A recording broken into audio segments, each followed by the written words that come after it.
नमस्कार। कृषि दर्शन कार्यक्रम में आप सभी दर्शकों का बहुत बहुत स्वागत है। दर्शकों, पोल्ट्री फार्मिंग अंडमान और निकोबार द्वीप समूह के लोगों के लिए एक सशक्त और स्थायी आजीविका का माध्यम है। जी हाँ दर्शकों, मुर्गी पालन न केवल पोषण और खाद्य सुरक्षा प्रदान करता है, बल्कि यह एक स्थिर और स्थायी आजीविका का साधन भी होता है और यह हमें आत्मनिर्भर भी बनाता है। दर्शकों, सही प्रशिक्षण और योजनाबद्ध ढंग और सरकारी सहायता का लाभ यदि सही ढंग से उठाया जाए तो इस आजीविका यानी व्यवसाय को हम मजबूत तरीके से अपना सकते हैं। और आज इस कार्यक्रम में हमारी चर्चा का विषय है मुर्गी पालन आजीविका का सशक्त साधन। इस विषय में अधिक जानकारी देने के लिए आज हमारे साथ हमारे स्टूडियो में उपस्थित है doctor T Sujata, principal scientist CARI. Sujata ji, आपका हमारे इस कार्यक्रम में बहुत बहुत स्वागत है। धन्यवाद। दर्शकों, हम आपको बता दें कि यह एक लाइव फोन कार्यक्रम है। विषय से संबंधित किसी भी प्रकार के सवाल आप हमसे पूछना चाहते हैं तो आपके टीवी स्क्रीन पर नंबर दिखाए जा रहे हैं। तो सबसे पहले हम आपसे जानना चाहेंगे कि पोल्ट्री फार्मिंग को हम आजीविका के रूप में कैसे देख सकते हैं। पोल्ट्री फार्मिंग आज का स्टेटस में देखे जाएंगे तो एक एंटरप्रेन्योरशिप मोड में देखते हैं। फार्मर्स एक बिजनेस मोड में चले गया। पहले हम लोग बैकयार्ड पोल्ट्री बोल के पालते थे, जैसा कि 10 मुर्गी 15-20 मुर्गी मैक्सिमम वो लोग पालते थे। उसका इतना साइंटिफिक तरीका से कैसे पालना पता नहीं था, लेकिन उनका अभी साइंटिफिक मेथड से कैसे पालना है वो सब अब सब जानकारी मिल जाता है। अभी हम लोग देखेंगे तो ब्रॉयलर फार्मिंग सबसे लीडिंग इंडस्ट्री जैसा बन गया है। अभी यहाँ का अंडमान में इतना बड़ा इंडस्ट्री नहीं है, फिर भी आप लोग मेनलैंड में देखेंगे तो बड़े बड़े लाखों लाख का ब्रॉयलर पालते हैं, लेयर मुर्गी पालते हैं। इसी तरह बिग बिग इंडस्ट्री है। एक्चुअली पोल्ट्री फार्मिंग जो है इट इज अ इंडस्ट्री। गोट का ऐसा नहीं है, इवन गाय का भी ऐसा नहीं है, वो जानवर का। तो जानवर पालन में सबसे इंडस्ट्री मोड में करते थे ये मुर्गी पालन। सो अंडमान में भी अभी वो इसी तरह बड़े बड़े पालन करना लेवल पे करना है शुरू हुआ है।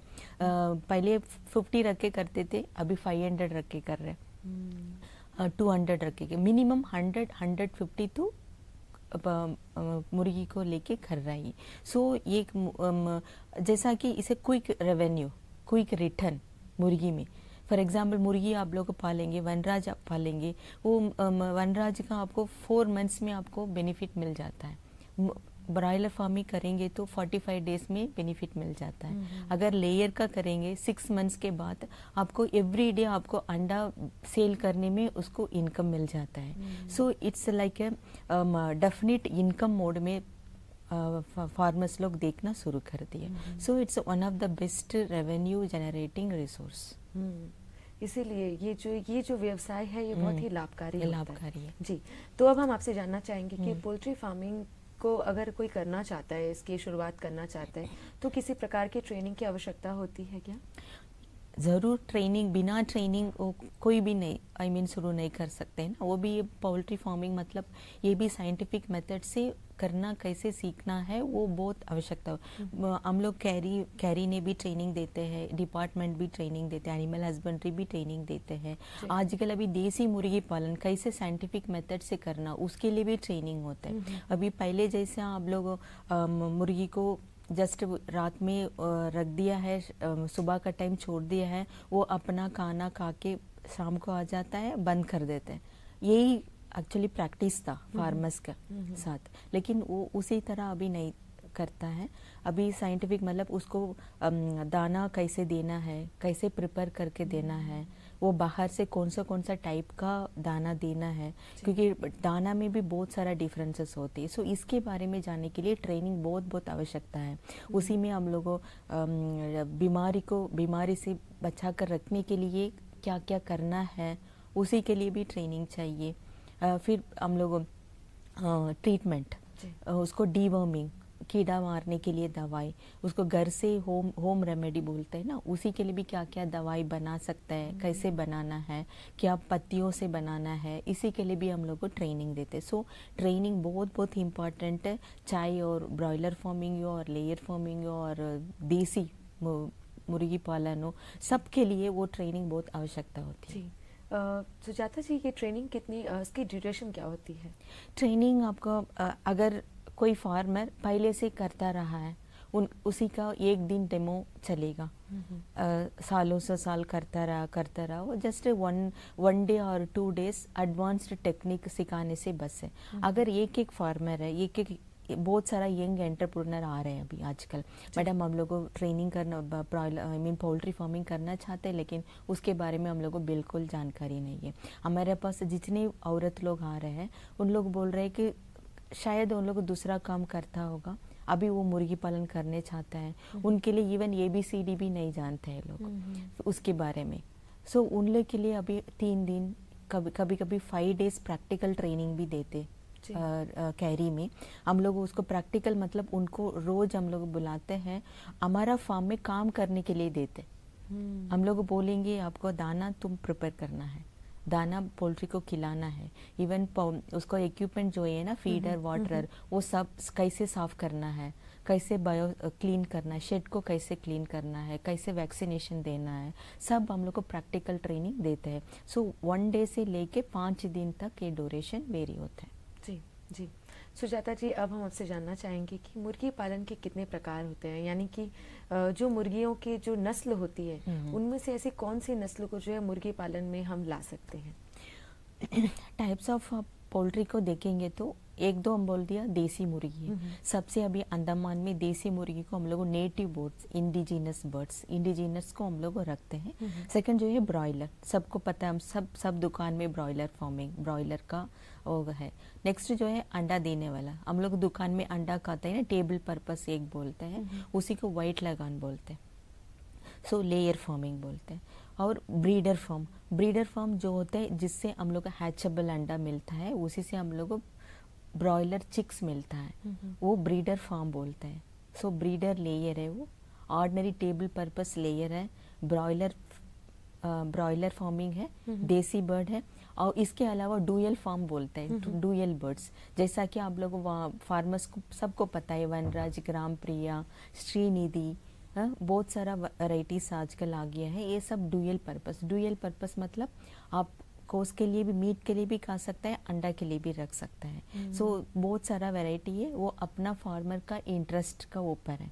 आप ब्रॉयलर फार्मिंग करना चाहते हैं, आप ब्रॉयलर शुरू कर सकते हैं। अगर वनराज रखना चाहता है, वनराज, क्योंकि देसी मुर्गी का अल्टरनेटिव है वनराज है, क्योंकि उसका जो मीट है ना, कभी एल्डर पीपल जो है उनको देसी मुर्गी ज़्यादा खाना पसंद करते हैं। अभी भी बहुत जन है ऐसा, देसी मुर्गी खाना पसंद करते, ब्रॉयलर वो उनको पसंद नहीं होते, वो उसी के लिए वनराज बहुत सूटेबल है, वो फार्मिंग भी कर सकते हैं। सो इतनी बहुत सारा वैरायटीज अंडमान में। मेनलैंड में देखेंगे वहाँ का हंड्रेड्स ऑफ वैरायटीज है, वो सब यहाँ का सूटेबल नहीं होता है। एक वनराज है, ग्राम प्रिया है, श्रीनिधि है, एक इंडिजिनस का हमारा नेटिव निकोबारी फाउल है, वो ब्रॉयलर कर सकता है। जैसे कि अभी आपने बताया कि वहाँ पर 100 तरह की जो है, 100 प्रकार की जो है नस्ल पाई जाती है, तो यहाँ पर क्यों वो सारी नस्ल की मुर्गियाँ नहीं पाई जाती? क्यों नहीं होते, मतलब अभी हम लोग सपोज व्हाइट लगान ले लीजिए, ये हाईब्रिड है, एकदम हाईब्रिड मतलब इन लोग का साल में आपको 200-250 एग्स अंडा देने वाला है। लेकिन यहाँ पर आप लोग देखेंगे यहाँ का खाना के लिए बहुत दिक्कत हो रही है, उसको खाना खिलाना, खरीद कर खिलाना है, उसका हिसाब से खिलाना। वो मुर्गी पालन में सबसे ज़्यादा खर्च किस में होता है? दाना में होता है। वो अगर 100 रुपीज़ आप मुर्गी पालन में खर्च करते हैं एक मुर्गी के लिए, उसमें 70 रुपीज़ जो है दाना खरीदने में आपको स्पेंड होगा।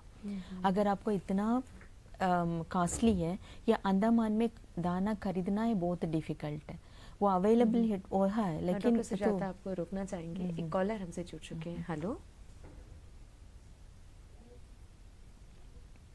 हेलो हेलो जी, आपका नाम बताइए। जी आपका स्वागत है हमारे इस कार्यक्रम में, आपका सवाल बताइए। मैडम से जानना चाहता हूँ मैं, ये गिरी रानी जो ब्रीड है और वनराज क्या एक ही है क्या? क्योंकि अक्सर हम देखा लोग कंफ्यूज हो जाते हैं। नहीं, वो गिरी रानी अलग है, वनराज अलग है। वो गिरी रानी दोनों, गिरी रानी जो है अंडा के लिए हम लोग अंडा मिलने के लिए हम लोग रख सकते हैं, लेकिन वनराज जो है वो मीट के लिए हम लोग को ज़्यादा यूज़ करते हैं। सो दोनों के फ़र्क है, आपको देखने भी डिफरेंस लगेगा। अब वनराज का जो है ब्राउनिश टिंच का रहेगा, जैसा कि देसी हिंदी जंगली मुर्गी का जैसा रहेगा, लेकिन गिरिरानी जो है उसका वाइटिश, वो ब्लैकिश, वो उसका हिसाब से है, लेकिन ज़्यादा वनराज से अंडा ज़्यादा गिरिरानी से मिलेगा, ये फ़र्क है। जी जी। गिरिरानी का फिर मिल सकता? जी पूछिए। जी, उनका शायद हमसे जो है संपर्क टूट चुका है। जी, उनका जो उम्मीद करते हैं कि उनको उनकी इस सवाल का जवाब मिल गया होगा। और अब हम आपसे जानना चाहेंगे कि जैसे कि आपने बताया कि हमारे द्वीप समूह में जो नस्ल पाई जाती है मुर्गियों की, तो इन सब में सबसे ज़्यादा जो है किन नस्लों से जो आर्थिक रूप से फ़ायदा होता है? टाइप्स का यहाँ का अंडमान में, जी। अंडमान में आपको फ़ायदा होता है, ब्रॉयलर फार्मिंग फर्स्ट लीडिंग है, वो लीडिंग है, वो वनराज ज़्यादा पालते हैं नॉर्थन मिडल का वो एरिया में। लेकिन अभी और अब बहुत इम्पोर्टेंस अभी फार्मर्स लोग देने जा रहे हैं देसी जंगली मुर्गी में। अभी आजकल मेनलैंड से भी रूरल पोल्ट्री बोल के बहुत सारा मुर्गियाँ आने लग गया है, क्योंकि फार्मर्स लोग का और इवन कंज्यूमर्स हम लोग को भी ऐसा मन में है कि वो इंडिजिनस ब्रीड्स जैसा कि जंगली मुर्गी है, वो खाने से हमारा का हम लोग के लिए हेल्दी रहता है, क्योंकि उसमें ज़्यादा मेडिसिन नहीं रहता है, ज़्यादा इंजेक्शन नहीं रहता है। सो वो खाने में हमारा हेल्थ के लिए भी बहुत अच्छा है बोल के वो पालना शुरू कर दिया है। अभी साउथ अंडमान में बहुत सारा फार्मर्स लोग पहले इतना में भी नहीं देखी, अभी इवन 200, 250, 300 कोई लेडीज लोग रखे, 500 जंगली मुर्गी भी रख के पालते हैं। वो हमारा पास एक हमेशा एक दो औरत लोग आ रहे हैं, मतलब एडवाइस लेने के लिए आता है। वो लोग बताते एवरी डे उन लोग के पास 90 to 100 एक सेल हो जाता है बोलते हैं। देसी अंडा का सेल हो जाता है बोलते हैं, सेल हो जाता है बोलते हैं। इवन वनराज का जो मीट है पर केजी 450 to 500 रुपीज़ के लिए बिक्री होता है। सेम अभी जंगली मुर्गी का है 500 रुपीज़ के लिए। सो अंडमान में वो से बेस्ट सूटेबल है ये वनराज है, और श्रीनिधि का और एक है वो भी मीट पर्पस के लिए। ज़्यादा से ज़्यादा अभी वो जंगली मुर्गी रख के पाल सकते हैं। जी। डॉक्टर सुजाता, ब्रॉयलर और देसी मुर्गी में फ़र्क क्या है? ब्रॉयलर मुर्गी 45 डेज में आपको 1.5 to 2 kg मिल जाएगा 45 डेज में, क्योंकि उसका जेनेटिक मेकअप ऐसा है। क्योंकि ब्रॉयलर मुर्गी है 45 डेज जैसा कि 1.5 months में 4 kg दाना खाता है, लेकिन वो देसी मुर्गी जो है 5 month लगता है उसको 1 kg बनाने के लिए। वो स्लो ग्रोथ है, लेकिन ब्रॉयलर जो है फास्ट ग्रोथ है। वो ये फ़र्क है। वो देसी मुर्गी जो है वो अंडा के लिए मेनली हम लोग रखते हैं, लेकिन ब्रॉयलर से अभी रखेंगे तो जिन करके आपको तो 10-15 अंडा ही मिलेगा, वो तो वो हम लोग नेग्लिजिबल है। आफ्टर 6 months कोई रखेगा भी नहीं है, उसका मीट क्वालिटी भी आपको डाउनग्रेड हो जाएगा। सो उसका बॉडी मेकअप, जेनेटिक मेकअप ऐसा है, 45 डेज में बढ़ाना है, उसके बाद कंज्यूम के लिए लेके जाना है। तो इससे हमारी सेहत पर क्या असर पड़ता है? हेल्थ के लिए जी। हेल्थ के लिए कुछ नहीं, मतलब ये कहना मतलब है कि सपोज एक इंसान जो है एवरी ईयर में 14.5 kg मीट कंज्यूम करना, ये ICMR रिकमेंडेशन है। ठीक है, ICMR रिकमेंडेशन। सो मीट जो हम लोग बोलते हैं ना, जैसा कि चिकन मीट हो सकता है, इवन गोट मीट हो सकता है, इवन कैटल का ना बफलो का वो भी हो सकता है, पोर्क भी हो सकता है। ये सब मिलके आपको 14.5 kg आपको खाना है। ठीक है, इसलिए में जो इजीली अवेलेबल है सबको है चिकन मीट, इसलिए ज़्यादा वो खाने लगता है। वो अगर आप देसी मुर्गी के लिए आप लोगों वेट करेंगे तो वो बड़ा होने के लिए, आपको मेच्योर होने के लिए 6 months लगता है, फिर उतना आपको रिक्वायरमेंट फुलफिल नहीं होगा। सो ब्रॉयलर फीड है वो जल्दी बड़ा हो जाता है, हम लोगों को खाने के लिए ईजी। जी, तो दर्शकों हम आपको बता दें कि यह एक लाइव फोन इन कार्यक्रम है। आज का हमारा विषय है मुर्गी पालन आजीविका का सशक्त साधन, और इस विषय से संबंधित हमारे आप कुछ सवाल पूछना चाहते हैं तो आपकी टीवी स्क्रीन पर नंबर दिखाए जा रहे हैं। तो अब हम आपसे जानना चाहेंगे कि मुर्गी पालन यदि कोई करना चाहता है तो उन्हें जो है किन बातों का विशेषकर ध्यान रखना चाहिए? फर्स्ट पॉइंट जो है उन लोग को घर का इम्पोर्टेंस देना चाहिए, क्योंकि अंडमान में अधिक ज़्यादा से ज़्यादा बारिश का अभी वो प्रॉब्लम रहती है। सो अगर कोई घर बनाना चाहता है, एक ऊंचा जगह चूज करना है ताकि वो जो भी रेन है वो ड्रेन होके चले जाएगा। वो इवन अभी घर का बनाने के लिए एक मुर्गी को कितने स्पेस होनी चाहिए। सपोज वो बड़ा मुर्गी के लिए अगर बड़ा हो जाएगा तो एक मुर्गी के लिए 2 स्क्वायर फीट जगह चाहिए एक मुर्गी के लिए। सो उसी का हिसाब से वो लोग घर बनाना चाहिए। वो उनको साइड का जो है उनको वेंटिलेशन ज़्यादा चाहिए घर में, क्योंकि ज़्यादा मुर्गी को रेस्पिरेशन ज़्यादा होती है, क्योंकि मुर्गी में उसका स्वेट ग्लैंड्स नहीं है, फुल फेदर है ना, उसका पंख जो है उसी से उसको एयरेशन का बहुत कम रहेगा। इसलिए हम लोग को घर का क्रॉस वेंटिलेशन जो है ना वो अच्छा से देना है। इसलिए घर से वो नीचे जमीन से ऊंचा 5 फीट तक उसको जाली लगाना है। इवन अभी सपोज बकरी है, आपको सुअर है, वो साइड वाल जो है कंक्रीट में रहेगा, लेकिन मुर्गी का घर जो है उसका जाली लगाना पड़ेगा ताकि वेंटिलेशन अंदर अच्छा से रहेगा उसको। फिर दाना का बारे में आपको तो बेस्ट आपको इम्पॉर्टेंट पॉइंट है उसको तो कैसे दाना खिलाना है, क्योंकि वो बहुत सारा टाइप्स का है। वो छोटा जब बच्चा रहेगा उसी के लिए अलग दाना देना पड़ेगा, जब ग्रोयर बन जाता है उस टाइम में भी अलग दाना देना पड़ेगा। अगर अंडा देता वाला मुर्गी है वो अंडा देने लग जाएगा उसी के लिए अलग दाना देना पड़ेगा। ये हर दिन में आपको कितना क्वांटिटी मात्रा में देना है वो भी ध्यान रखना है। हम लोगों को वो भी साइंटिफिक मेथड है। अगर एक दिन में एक मुर्गी 30 ग्राम उसको देना होता है, उसी जगह पे एक फार्मर ऐसे अंदाज दे दिया 60 ग्राम दे दिया, वो तो खा लेगा लेकिन वेस्ट जाएगा, वो फार्मर को नुकसान है, वो इकोनॉमिकली वो नुकसान हो जाएगा। सो हर दिन हर स्टेज में कितना दाना खिलाना है, कौन सा टाइप खिलाना है, वो ये सब में दान देना पड़ेगा, बहुत ध्यान देना पड़ेगा। फिर अभी मुर्गी हम लोग रखते हैं भूसी हम लोग डाल के, लेकिन बेडिंग मटेरियल हम लोग जो बोलते हैं ना, क्योंकि उसका तो लिटर मटेरियल है, वो सब ऑब्जर्व करने के लिए, उसको यूरिन को ऑब्जर्व करने के लिए एक बेडिंग मटेरियल देना है।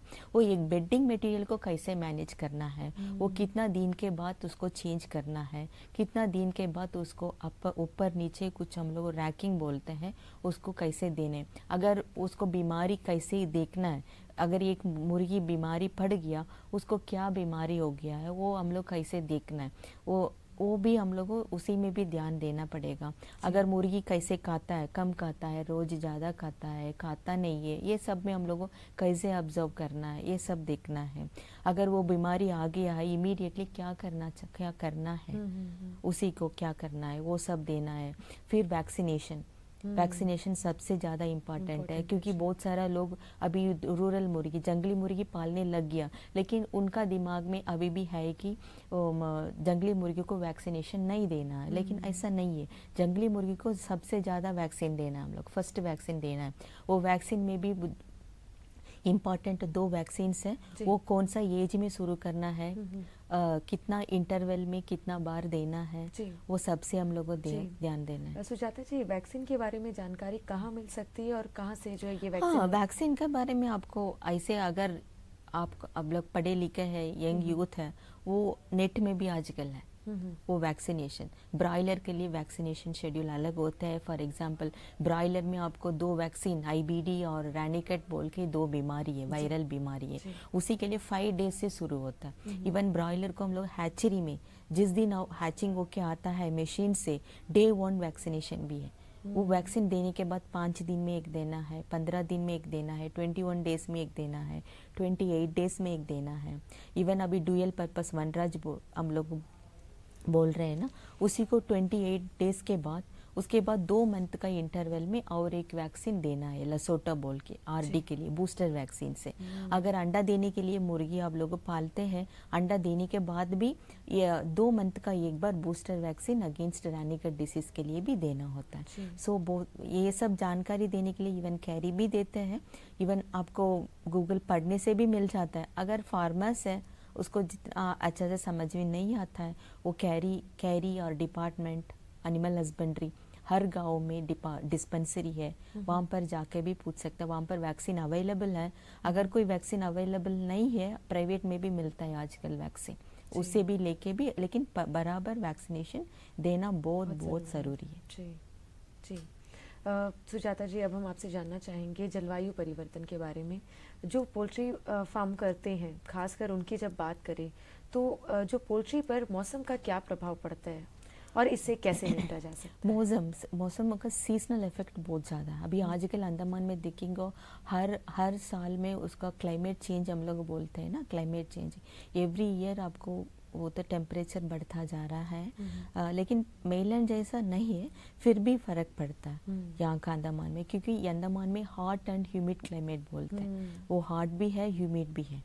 ठीक है, हॉट इवन 1 डिग्री सेल्सियस बढ़ेगा अगर वो क्लाइमेट थोड़ा ड्राई है तब भी हम लोग को ठीक है, लेकिन ऑलरेडी ह्यूमिड ज़्यादा है।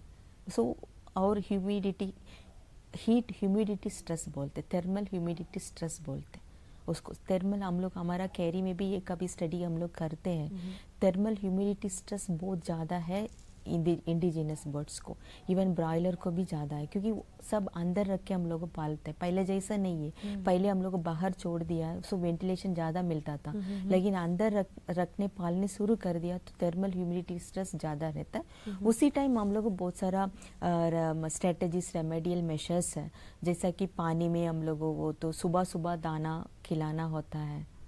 दाना हम लोगों को खिलाना जो है एकदम कूल टाइम हम लोगों को खिलाना है, क्योंकि शाम को टाइम हम लोग को खिलाएंगे। अदरवाइज 12 o'clock लंच का टाइम ब्रॉयलर को सपोज कोई फार्मर खिलाता है, तब उसका मेटाबॉलिक रेट, मतलब बॉडी से जो हीट है ज़्यादा प्रोड्यूस होगा।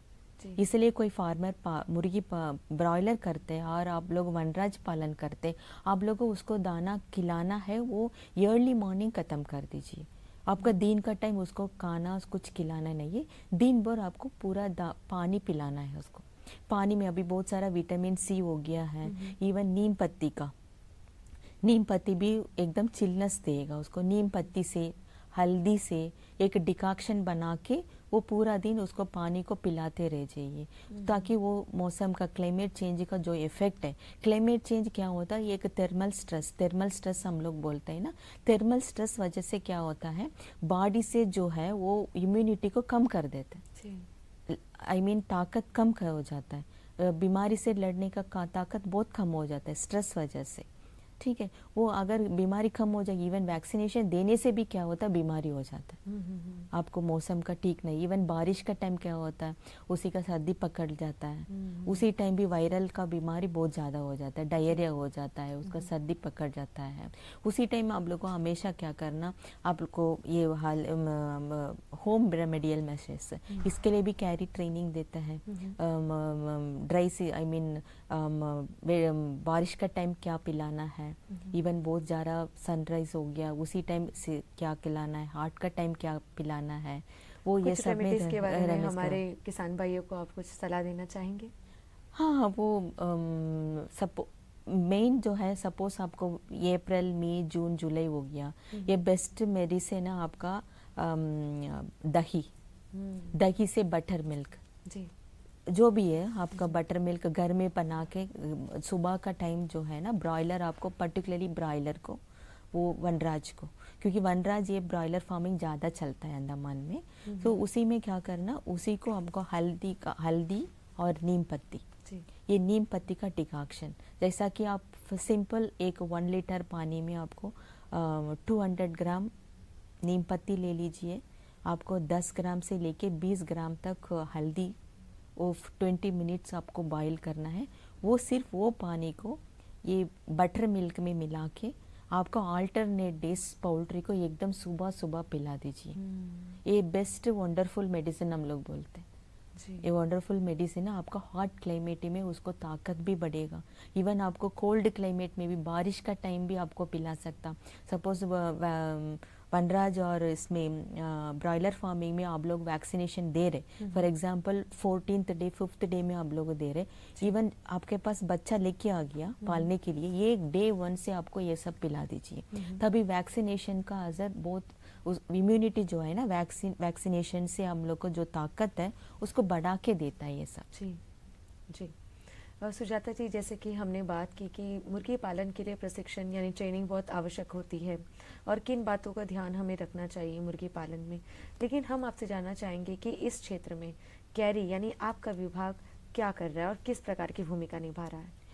हमारा कैरी का रोल जो है रिसर्च पर्टिकुलरली, एंड अभी हम लोग को फार्मर्स का ट्रेनिंग वो भी मैंडेटरी है।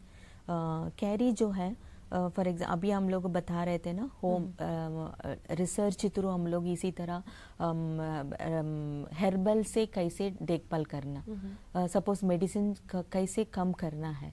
आजकल हम लोग बोल रहे हैं ना एंटीबायोटिक रेसिस्टेंस हो गया, हम लोग मुर्गी को ज़्यादा मेडिसिन देख के क्या, तो उसी को हम लोग भी खाते हैं, हमारा शरीर में भी एक एंटीबायोटिक रेसिस्टेंस हो जाता है बोल के बहुत सारा इश्यूज हो रहा है। सो पोल्ट्री में हम लोग को कैसे हम लोग को मेडिसिन को इस्तेमाल करना कम करना, ये सारा हम लोग को रिसर्च कर रहे हैं।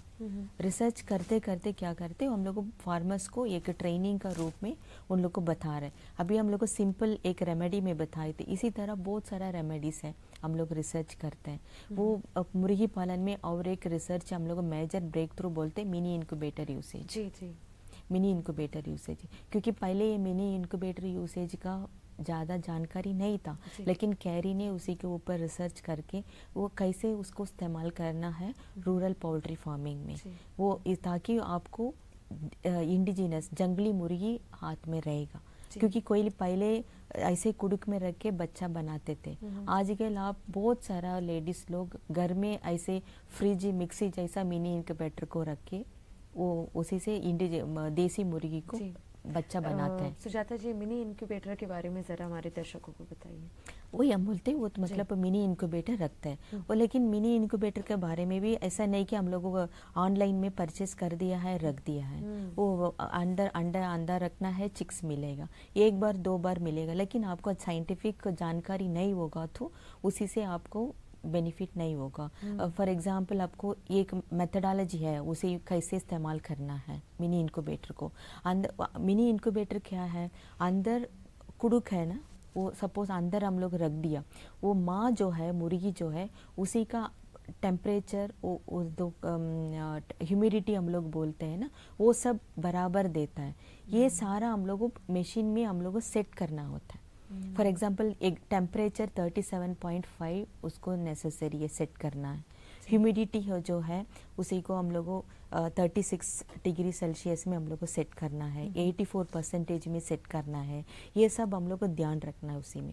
अंडा हम लोग को रखने से पहले एक अंडा क्लीन होना चाहिए। क्लीन अंडा सब हम लोग जंगली मुर्गी का अंडा लेके आ गया, जंगली मुर्गी कहाँ अंडा देता है, इधर उधर ऐसे दे देता है, वो कचरा में दे देता है, वो उसको लेके आके ऐसे अंदर रखने से हैचिंग नहीं होगा। उसको हम लोग अच्छा से क्लीन करना है। अगर आपके पास क्लीन करने के बाद भी फ्यूमिगेशन बोल के एक इम्पॉर्टेंट स्टेप है, उसको फॉलो करना है। फ्यूमिगेशन जो है वो करने से क्या होता है, वो गंदगी जो है ना, वो गंदगी है उसके बारे में बैक्टीरिया है बहुत सारा है, उसको क्लीन करने के लिए ये फ्यूमिगेशन बहुत लाभदायक करता है। वो उसी का हम लोग को 2 केमिकल्स है, फार्मेलिन है, पोटैश है, हम लोग उसी के ये एक प्रपोर्शन है, हम लोग ट्रेनिंग में सिखाते हैं। उसी से आपको दुआ आ जाएगा, उस क्लीन करना है, उसके बाद अंदर रखना है। इवन अंदर रखने के बाद मशीन के अंदर एक रोटेशन है, वो भी हम लोग को करना है। रोटेशन ठीक से होता है नहीं होता है वो करना। फिर 18 डेज टोटल 21 डेज मशीन का अंदर रखना पड़ता है। 18 डेज के बाद वो अंडा को फिर से कैसे यूज करना, ये सब में आपको ध्यान देना है पड़ेगा। जी, यानी मुर्गी पालन तो करना बहुत लाभकारी है, लेकिन इसमें बहुत ध्यान रखना होता है। तो सुजाता जी, आप हमारे इस कार्यक्रम से जुड़े अपना कीमती समय दिया और विषय से संबंधित ढेर सारी जानकारियां दी, इसके लिए आपको हमारे पूरे दूरदर्शन परिवार की ओर से बहुत बहुत धन्यवाद। दर्शकों, हम उम्मीद करते हैं कि आज के इस कार्यक्रम से आप जरूर लाभान्वित हुए होंगे। अब दीजिए इस कार्यक्रम से हमें इजाजत। नमस्कार।